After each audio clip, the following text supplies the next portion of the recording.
OK。さんどうぞ。はい。Hello everyone watching SGDQ 2026. I'm Kitabepp from Japan. I'll be showcasing a speedrun of SANABI remotely from Japan. Commentary will be provided by Keiichi, a fellow speedrunner from Japan. Hello. And by my friend moffkichi. Hello, こんにちは。Thank you for having us today. I hope everyone enjoy our showcase. Okay, so let me introduce the game first. SANABI is a 2D platform action game known for its wide variety of wire-based movement. It's an indie game that has received high praise, especially in East Asia, for its story and beautiful pixel art. And today we are running speedrun mode. This mode reveals the story mode that maps into 5 chapters designed specifically for speedrunning. All dialogue sections and boss fights are removed, and the runner clears all 5 chapters back to back. So we'll start from the first chapter. So Kitabepp, are you ready? I'm ready. Let's go. Alright, sounds cool. So we're gonna start on the countdown. In 3, 2, 1, go! Alright, good luck. Good luck. Okay, so one of the biggest things that makes SANABI speedrun so fun to watch is how the runner zips and swings off basically everything. The floor, the ceiling, and the walls. In a casual playthrough, you usually use the wire when there's no floor beneath you. You shoot it into the ceiling, swing forward like Spider-Man, jump and keep going. But in the speedrun, as you can see, Kitabepp is using the wire almost non-stop to move as fast as possible. The character barely ever touches the ground, so he has to keep moving the mouse cursor really quickly the entire time. And the hardest part is swinging from the floor. The swing direction is based on clockwise and a counterclockwise movement. Right input for clockwise and left input for counterclockwise. So, if he wants to move to the right and the wire is attached to the ceiling, he presses right. But if the wire is attached to the floor, he has to press left instead. That means he has to instantly flip his left and right inputs depending on where the wire is attached. Also, you'll also notice that he keeps reattaching the wire over and over. That's because every time he attaches the wire, he gets one boost in either the clockwise or counterclockwise direction. Reattaching the wire refreshes the boost, and the boost is not just for speed. During the floor swings, it also gives him the thrust he needs to stay airborne. And to chain floor swings together, a lot of things have to line up. The mouse cursor position, the character's position, the angle of the wire, the timing of the boost, and the timing of the next wire shot. So if even one of those is off, the character lands on the ground and loses speed. So if you played SANABI before, or if you're planning to play it in the future, definitely try this movement at least once and you'll understand very quickly just how hard it is. Next, let's talk about combat. In this chapter, as long as enemies are within range, Kitabepp can attack them just by clicking on them. After taking out of an enemy, he can kick off in any direction, so he uses that to keep moving forward. Some combat rooms block his way with gate, but others let him move on without fighting. So in the speedrun, Kitabepp only clears the fights he needs to clear in order to move on. You also see these objects that look like crane hooks. They can be targeted just like enemies, so he uses them as movement point to get through the stage faster.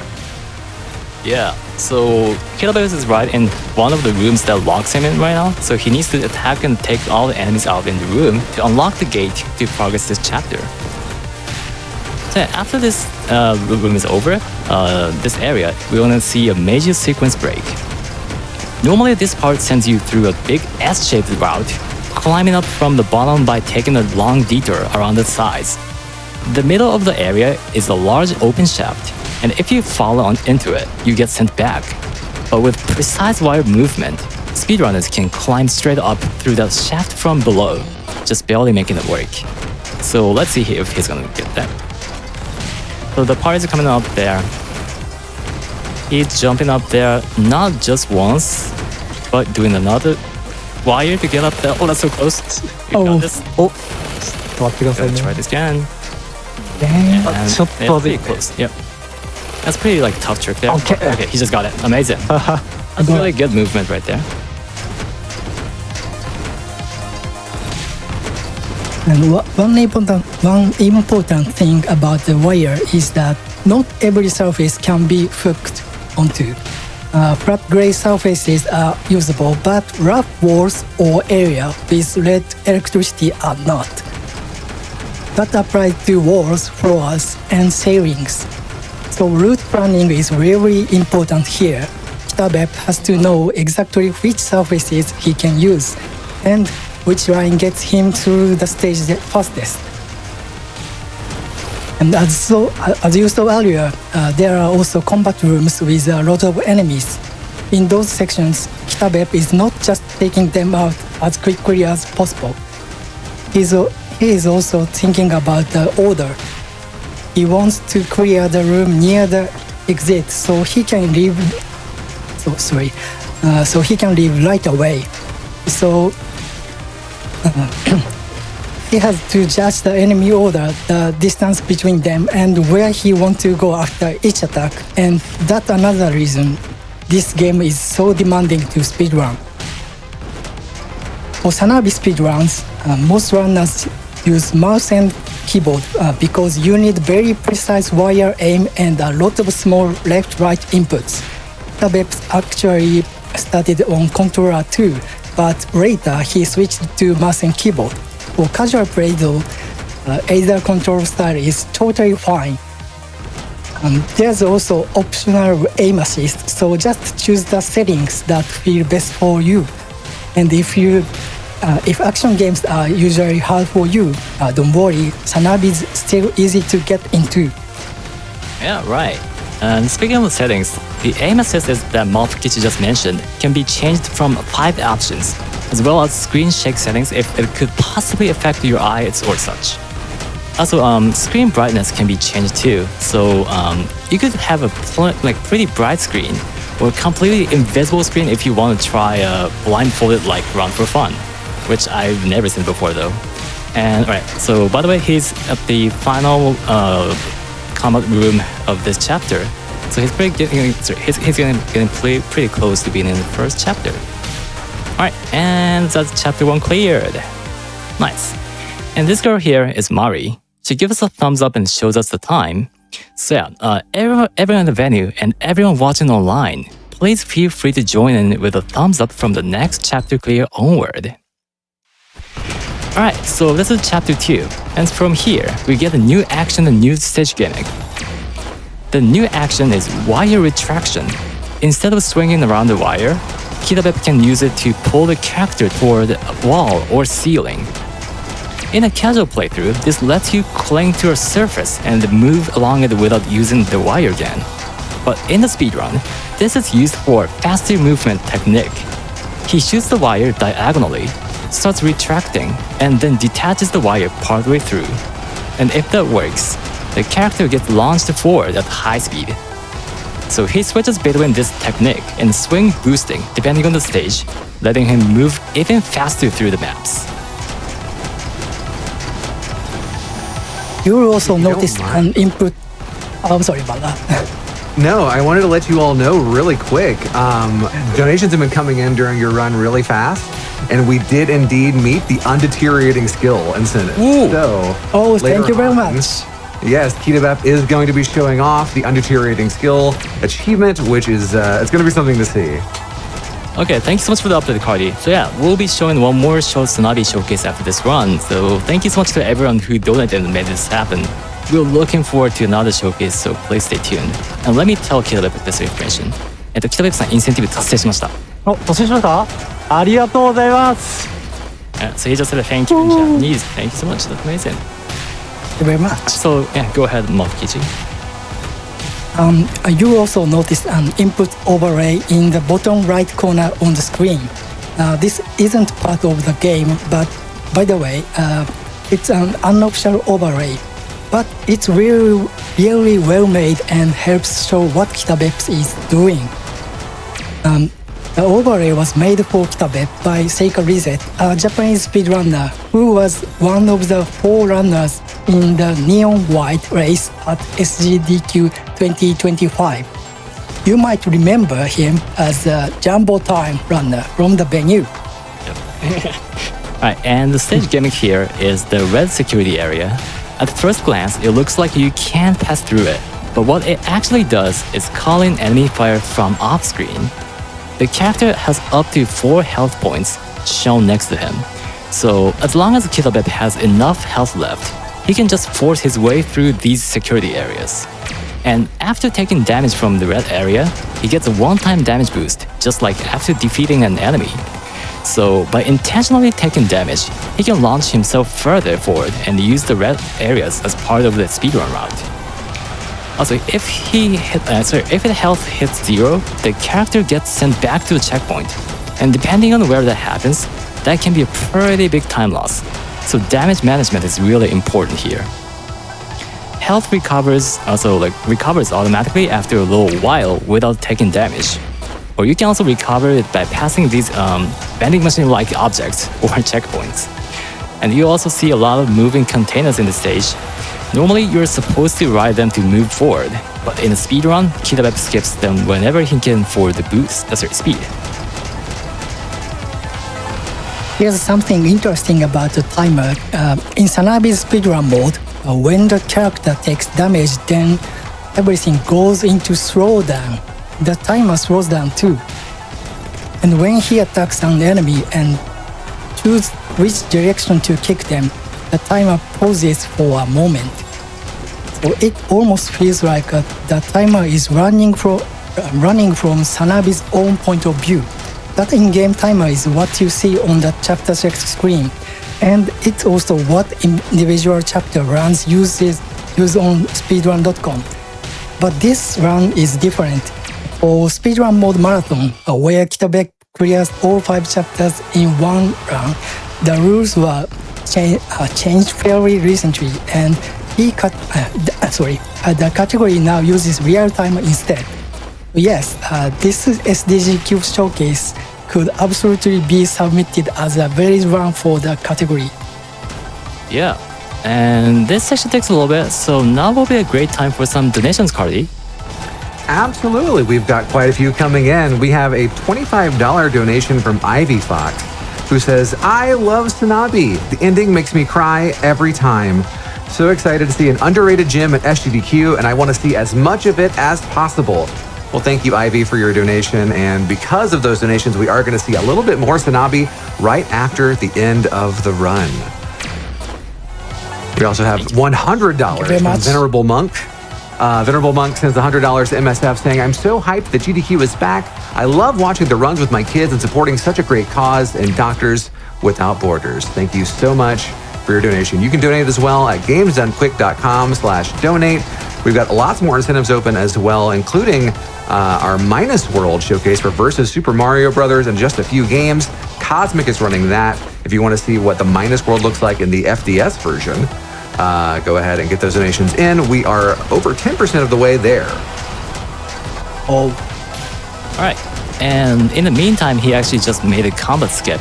By using the floor swings and keeping the character extremely close to the ceiling, he just slipped past the trigger and skipped the fight entirely. That would have saved like 20 seconds there. That was amazing. Amazing.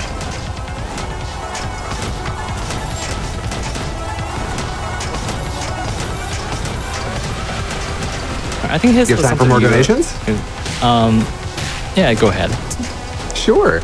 We've got another $5 donation from Anonymous, who says, SANABI is now one of my favorite games. Thank you so much for showing it off. Is SANABI a popular game? Do you guys, is there a big community for SANABI? And I'm asking that to you, like moffkichi. Sorry. Or Keiichi or any of you. Is there a big community for SANABI? How many runners are there out there for this game? I don't think there's actually a lot of runners in the speedrun, SANABI speedruns right now. So that would be great if there's going to be more like runners in the future by watching the run. So. All right, and I think I didn't mention this before, But they're actually starting the second half of this chapter. We are seeing a new enemy type that looks like RGB gaming gear. You cannot destroy them by kicking, but you can still knock them back. So Kitabepp pushes into the security area and uses that to take it out. Also, moffkichi mentioned earlier, Kitabepp just set the new PB a couple days ago, which is fantastic. This game has several combat skips, and Kitabepp implemented 3 skips in this chapter recently that actually gave him the urge to start grinding on the attempts again. And I think that it's one of the things that how speedrunning has so much joy in general. Not just for competition, but also finding new strategies and routing to optimize the run even more. Alright, and now he's in the last combat room of this chapter. He got every enemy defeated and chapter 2 is done, so thumbs up. Nice. Alright, so I didn't mention it earlier, but every time he clears a chapter, he gets sent back to the title screen of SANABI. So he has to choose the next chapter every time, so here it is, Chapter 3. So from this chapter, we get a new gimmick, yellow lasers. Unlike the red security areas in Chapter 2, these lasers can't be damage boosted through. So Kitabepp has to use the lifts as shields and slip through while the laser is blocked. But sometimes the lift is moving the wrong way. Normally you'd hit the nearby switch to change its direction, but in the speedrun, Kitabepp skips the switch and squeezes through anyway. So keep an eye out for those tight sections. Yeah, we have a moment here, so let's check out some of the comments. Thank you so much for sending so many. Let's see. Actually, we can see so many thumbs up there. We got a lot of thumbs up in the chat. We got people in, in Minneapolis giving thumbs up as well. Yeah, so I actually mentioned this SGDQ SANABI speedrun on the official SANABI Discord server just like a couple days ago. So I believe that there are plenty of SANABI fans watching it right now. I hope. Yeah, that'd be cool. Yeah, I'm also seeing some SANABI fans in chat, and I'm really happy to see that. Yeah, definitely. And even if you've never watched SANABI before, we hope that you're enjoying Kitabepp's run so far. This is really satisfying to watch. Alright, and coming up is the 4 laser section. Normally you'd press the switch, use the lift as a shield, block the lasers, and move through safely. But runners do this section backwards. Kitabepp can't make it through all at once, so he has to land on this tiny piece of wall between the lasers and wait it out. He only has 4 health points, which means he can take 3 hits at most. Oops, alright, he actually died there. So yeah, that's pretty tough part. So yeah, you gotta try it again. You've got this. So, once again, he only has 4 health points, so which means he can take 3 hits at most. So once the next lift lines up, he squeezes through to the other side. He just got it. Amazing. That's great movement. And from here, we get a new gimmick again. It's the portable bombs. Just like the enemies, the character can lunge onto the bomb and grab it, move around with it, and kick it into something else. Kitabepp uses these bombs to destroy laser emitters and breakable walls, which lets him open up the route and keep moving forward. Also, since a little earlier, there's been a giant robot watching from the background. If the character spends too long without hiding behind cover, the robot fires a powerful attack and instantly kills the character. But in the speedrun though, this usually is not a major concern because Kitabepp is moving fast enough to stay ahead of it. Alright, so we've got a good window for some donations here, so Carly, take it away. I can do that for you. We have Andrew of Bob with $50 to MSF. I found it hard enough getting government certified living weapon, but I'm looking forward to being humbled watching the course record blown up. Now, I understand government certified living weapon, that's a very difficult thing to do in SANABI, is that correct? Yeah. Yeah, it is, pretty much. And I mean, obviously we're going way past that. Thank you so much, Andrew of Bob, for your $50 donation. Thank you very much. We've also got a $10 donation from Onslaught 6. Want to see that Minus World? Shout out Cosmic. We are now almost 15% of the way to that Minus World showcase. Again, you want to get those donations in. Make sure when you are putting your donation in, you're putting your incentive towards whichever of the incentives you want to meet. Again, our Minus World showcase coming up in just a couple of games. Alright, so from here, we get a new action, a remote-controlled robot. Kitabepp switches control between the main character and the robot, using the robot to stand on switches and activate mechanisms to move forward. It's basically a puzzle gimmick, but of course, in the speedrun, it all has to be done as quickly as possible. Before we go any further, let's take a quick moment to introduce Kitabepp. Kitabepp started speedrunning in 2022, and up until today, he's mostly been active in the Japanese speedrunning scene. But last year, he noticed.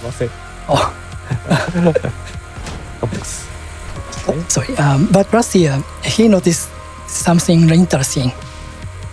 Many of the games he had speedrun for a long time had already appeared at GDQ.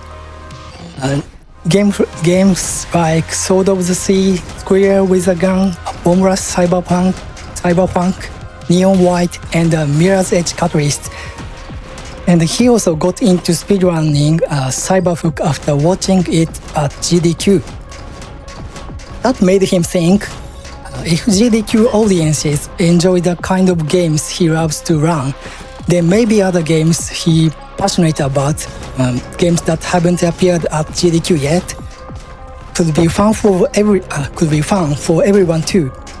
That's one of the reasons he decided to start submitting runs to GDQ, starting with this event. And speaking of games he is being running, Kitabepp and I have also been running Slay the Spire 2 together. We haven't spent as much time on it as the games I mentioned earlier, but we are working on any percent co-op, unseeded, 4 players glitchless. I heard there's also going to be a Slay the Spire 2 showcase later in the schedule for the Skeleton War category, so I'm really excited to see that. Alright, so since we have a little bit of time, let me talk briefly about the speedrunning scene in Japan. In Japan, speedrunning is often called RTA, which stands for Real Time Attack. And the biggest speedrunning marathon event in Japan is RTA in Japan. Like GDQ, it happens twice a year, in summer and winter. It's usually held around Japanese holiday periods, in mid-August and late December. And Kitabepp ran SANABI at RTA in Japan winter 2024, and he also commentated Neon White at the summer 2024 event. And as for me, Keiichi, I've also participated as a runner several times, and I ran Owlboy in winter 2023, which is kind of similar looking genre speedrun to SANABI, so it could be your taste if you like the SANABI run so far. Also, Punchy, who will be running Unbeatable online at SGDQ 2026, has appeared online at RT in Japan twice as well. So yeah, if you are interested in more speedrunning from Japan, RT in Japan is another event worth knowing about. Now let's talk about SANABI's spin-off contents. SANABI had its first full release in 2023, and 2 years later, in November 2025, a free DLC spin-off called SANABI A Haunted Day was added to the game. This one does not use the same grappling hook action as the main game. Instead, it's much more aggressive and you spend more time fighting enemies. You fight through enemies using knife attacks and shotgun and parries. You may have noticed the word spin-off on the speedrun mode chapter select screen earlier, and that DLC also has its own speedrun mode. Kitabepp has not started running that category yet, but he is planning to work on it around this summer. And Wonder Potion, the Korean developer behind SANABI, is planning to add more spin-off content in the future, so we are really excited for what comes next. Yeah, it's actually a good thing that the developer is still going for more of the content of SANABI. I'm actually looking forward to it too. It's really nice. It's actually nice to see that. Yeah. And yeah, Kitabepp is getting pretty close to clearing the chapter 3. He's almost at the end of the chapter. So he keeps going to the right. And this is the last section of the chapter 3. he's still using a remote control robot and the portable bomb, and they're using like this puzzle solving part. But it's speedrun, so it doesn't really matter anymore. So he goes to the right and he just cleared chapter 3 and hits a thumbs up again. Thumbs up. Very nice. So that was the longest chapter and pretty tough compared with the other chapters, but kitabepp still cleared it pretty smoothly there. Really nice. Alright, so now he's going to chapter 4. From here, the character gets a new action, the charge attack. Some of the bigger enemies can't be taken out with the regular attack anymore, so he has to use this instead. And he also uses it to move these vehicles, which replaces the lifts in this chapter. Alright, and for anyone just joining us, here's a quick recap of how the SANABI movement works. Kitabepp is using the wire almost non-stop to swing off the ceiling, the walls, and even the floor. The tricky part is that the left and the right inputs change depending on where the wire is attached. If the wire is on the ceiling, pressing right moves him to the right, but if the wire is attached to the floor, he has to press left instead. So he has to instantly switch his inputs while also moving the mouse cursor really quickly. And you'll also see him attach the wire over and over. Every time he attaches it, he gets a small boost, and refreshing the boost is what lets him keep speed and stay airborne. So even though it looks smooth, a lot of tiny things have to line up for this movement to work. We have a bit of extra time, so just to give you an idea of how well SANABI has been received. On Steam, it has over 40,000 reviews across all languages, with overwhelmingly positive rating. But 25,000 of those reviews are in Korean, so it's clearly huge in Korea, where the game was developed. But outside of Korea, it still feels like SANABI deserves a much bigger audience. It also has Metacritic score of 83, and I think it's especially praised for its story. Here's one actual Steam review. It says, fantastic story and very entertaining. Once you get a handle on the controls, everything flows well. The soundtrack, art, and presentation all work together perfectly. The story brought a tear to my eye. Do not skip out on this game. 10 out of 10. Yeah, I totally agree with them. Yeah. This next one is short, but I love it. It says, came for grappling hook, got hooked by the story, swings away. That really says it all. I love that. You come for the you come for the grappling hook, but story is what really hooks you. And because we don't want to spoil the story among our friends, we often say one simple thing: SANABI is great, and that's not a spoiler. And the game is usually around $15 and often even cheaper on sale. And honestly, for a game with this much style, this much action, and the story this good, that feels like an incredible deal. So if this one made you even a little bit interested, please check out SANABI for yourself. And hopefully you'll be saying it with us too. SANABI is great. Yeah, SANABI is great. Alright, so now we start to see a new gimmick. Enhance the security areas.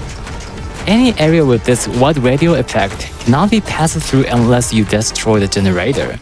And unfortunately, not even speedrunners can skip this one.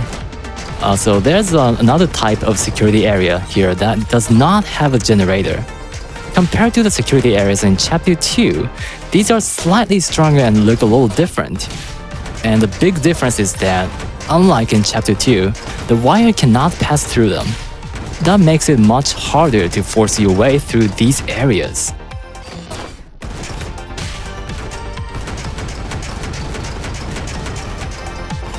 And I'm seeing a lot of love for SANABI in chat, and thank you so much. SANABI is great. Much. If you already know the game, you probably know how special the story is, and if you haven't played it yet, I'll just say this: SANABI is great. We are avoiding story spoilers here, but I really recommend experiencing it for yourself. Yeah, definitely. I could not agree more.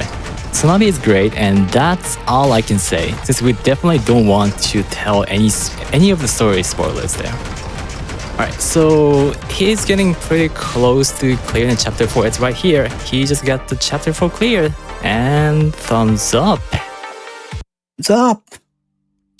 Okay, so now Kitabepp cleared 4 chapters out of 5, which means only chapter 5 is left. And if you know what this means, yeah, we're getting close to the run completion.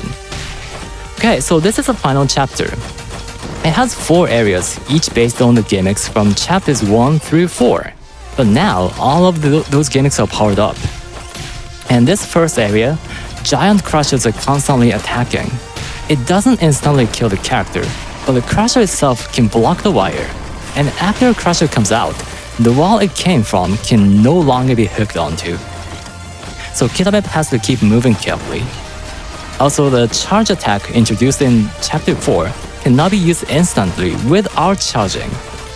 Also, there are a lot of flying drones that keep capturing the photo in this area, but they don't give him damage at all. And Kitabepp can grab them as movement points like the crane hooks or enemies, which is pretty helpful for saving time as well. And speaking of which, I'd like to mention this again. The way in-game timer of SANABI works is pretty interesting, as moffkichi talked about in the first half of the run. Whenever you attach a wire to the ceiling or walls, then swing, the in-game timer stops just for a moment, and this effect will be even longer when you attack an enemy or grab the crane hooks or drones, which you might notice a lot easier there. And I think there's also an intriguing difference in how the individual level speedruns use in-game time on the leaderboard, while speedrun mode that Kitabepp is running right now uses the actual or real time instead. So yeah, sometimes it's faster to use different strategies depending on which category you're running. Also, I want you all to take a look at the background if you haven't paid attention to it yet, because the main part of this speedrun is how fast the main character is moving using the wire. But the pixel-graphic background in SANABI is also precisely designed with a lot of details. And Kitabepp is going to enter the second area pretty soon, and there will be a lot of billboard backgrounds in the game. It's going to take a lot of damage from the red security area there, but I'd like to say that the second area has a great pixel-graphic background in particular. So yeah, that is definitely one of the notable parts in SANABI. Okay, so he's about to clear the first area in chapter 5. Now he's going to the second area. Here, lifts that were originally activated by switches now have to be activated with an attack instead. And after this part, there's going to be a platform area with a lot of lifts or containers soon. So for this part, coming up there, normally you're supposed to ride several lifts in a row here, but in the speedrun, Kitabepp skips most of that by using damage boost and latching onto enemies to get across. That's saving a lot of time. Okay, and as Carly told us earlier, the incentive has been met, so we'll be showing one more short SANABI showcase after this run. Once again, thank you so much to everyone who donated and made this happen. And since this is the final chapter, we probably won't have much time to explain the showcase after the run, so let me quickly go over it now. The showcase we'll be doing is called the Undeteriorating skill. It's based on an actual achievement in the game. The achievement asks you to clear the course with an in-game time under 26 seconds, using the same timer rules as speedrun mode. And the achievement rate is 16.1%. On the first playthrough, it can be pretty tough, even after repeated attempts. So yeah, many players may end up getting on the second playthrough instead. But for the speedrunners, even with a few mistakes, finishing under 20 seconds should still be very achievable. So after the main run, stay tuned for one more showcase. Okay, and so there are a new type of enemy with a big sword in the chapter. They appear for the first time here in this speedrun mode, and basically they are attacking by dashing forward and slashing. it could be terrifying for casual playthrough, but they are not even troublesome for the speedrunners at all. Alright, so here's in the last combat room of this area. And after this part, we are about to enter the third area. And there is gonna be some bright flashes on screen, so please be careful. If you're not good against that. Alright, so this part is a little bit tough, but yeah, he still goes up there using a wire. And yeah, you just get past the second area here. That's great. Alright, so this is the third area. In this part, the giant robot is still watching from the background. But this time, Kitabepp has to use these container bombs like flashbangs to break its lock on and keep moving. Alright, and we're getting close to the end of the run, so this is probably our last good chance for donations, and we should have time for a couple of donations here, so take it away, Cardi. Absolutely. We've got so many coming in. A lot of people telling us that Sanabi's great, and I agree. Sanabi's great. Amazing. We've got... Thank you. I provide the paint gives $25 to MSF saying Sanabi looks really cool. Arigato gozaimasu to Kitabepp, Keiichi, and moffkichi for being here and showing me this cool game. Thank you so much. Thank you. Kumarin Ota. Kumarin Ota sends $10 in. Sanabi looks super cool. It's almost 11 p.m. here in Japan, and I love seeing more runners at GDQ from here. Thank you for the great commentating and for the lovely folks in chat. The kanji on the microphone is kitabepp, their username. Lots of love from Japan. We're getting lessons here with the donations. I'm loving it. Yeah, I really like In fact, that. CMAC sends in $25.20, who says, I had to do some research, not sure how accurate, but I learned about, and I might be pronouncing this one wrong, Goroawase, Japanese wordplay. Yeah, that's Did I do that right? Goroawase? Yeah, right. Goroawase. You're right. They say that 252, which is they donated 2520, spells out SANABI. Love seeing an international showcase here at SUDQ for a great international cause. Yeah. So you guys want to donate $25.20 in the chat. Tell us that Sanabi's great. And you can do a little bit of Japanese wordplay on your own as well. Yeah, that's so good. That's great to hear that. Alright, so this is the fourth and the final area. The main change here is that there's a new enemy type to deal with, and we've got about 1 minute left until we call time, so everyone get ready to give a thumbs up with Mari. And in the meantime, we'd like to give a big shout out to Wonder Potion, the developer of Sanabi, for creating such a wonderful game.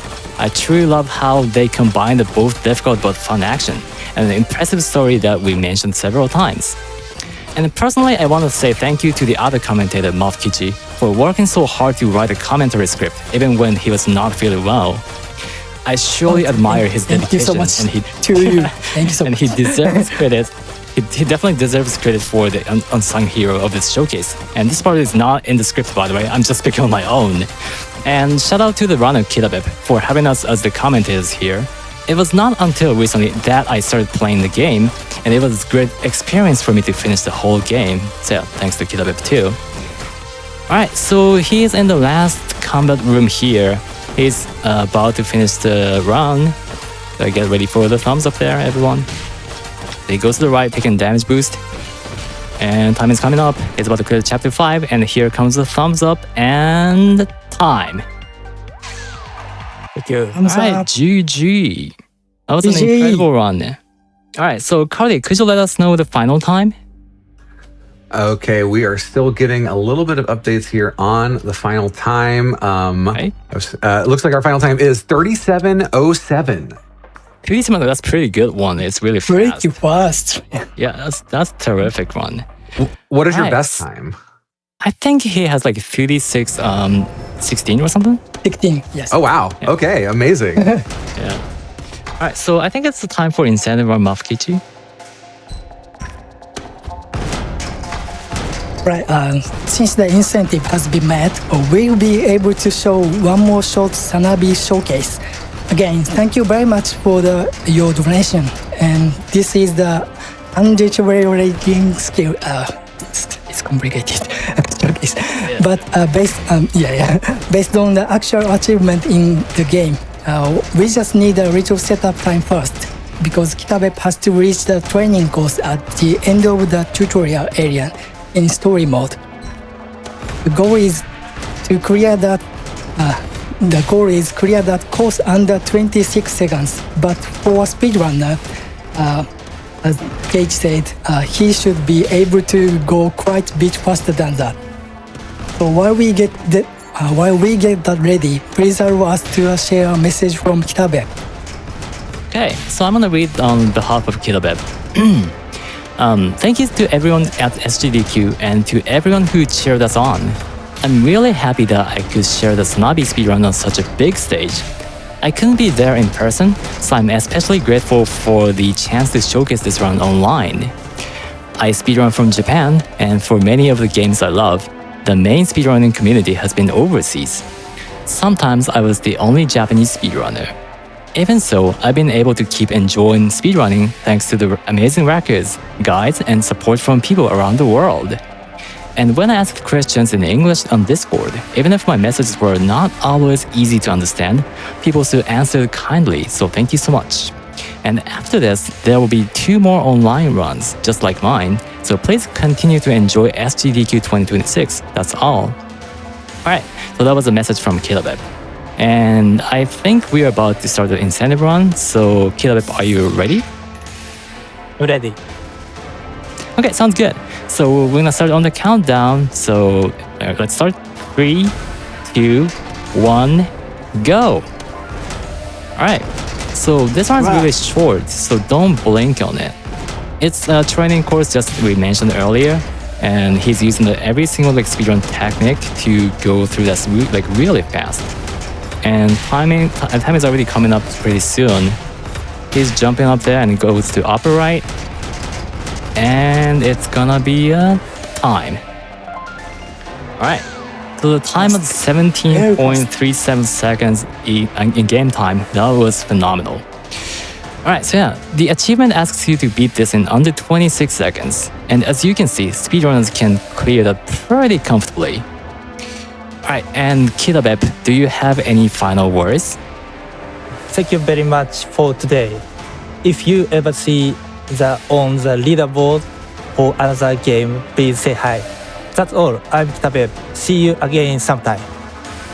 Cool. Alright, and that's it for this showcase. That was SANABI speedrun mode run by kitabepp. And commentary was provided by Keiichi and moffkichi. Thanks for watching and see you next time. Bye. せーの. Thumbs up. Thumbs up. Thumbs up!